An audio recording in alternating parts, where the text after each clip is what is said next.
Growing up, I got pranked by my older brother a lot. He was always finding new and inventive ways to scare or disgust me. And even though he usually made me cry, deep down, I admired his creativity and penchant for shenanigans, and I pretty much aspired to be like him. So what better way to start than to pull off the greatest prank that has ever been played? Then, I would become known as the funny one, and my brother would learn to both respect and fear the genius that I was. And all I needed was a tube of super glue and some shiny quarters. The morning of April Fool's Day, I woke up early and tiptoed into the hallway between mine and my parents' room. And they had recently torn up the old multicolored shag rug, exposing the beautiful hardwood floor underneath. The perfect canvas for my prank.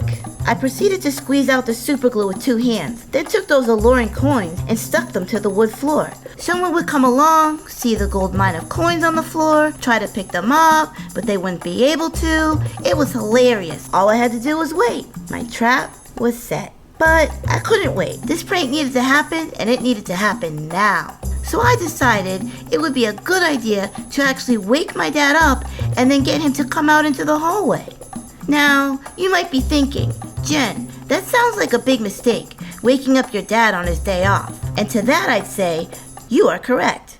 But you see, in my mind, all would be forgiven after he'd had a jolly old chuckle over my amazing prank. When he entered the hallway, he was still so tired that he didn't even notice the money. So I used my incredible young acting skill to point them out, as if seeing this jackpot for the first time. I'm pretty sure the only reason he bent over to pick them up was because my dad was an obsessively neat person.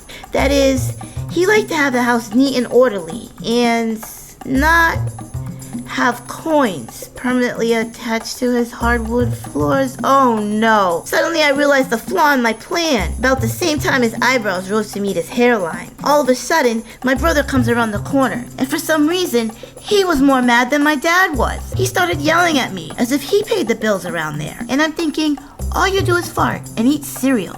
Who made you king of the house? But all I could do was just cry. How could I have not thought this through? With no way to get any of the remover under the coins, my dad ended up having to chisel the coins off the floor with a flathead screwdriver and a hammer. But there were permanent coin impressions left in the wood. Every day I was reminded of my fail. And if I learned anything from this ordeal, it would be to think your ideas through a little bit and make sure there's no flaws in your plan. And I know I should have learned this back after the Oregon Trail ordeal, but what can I say?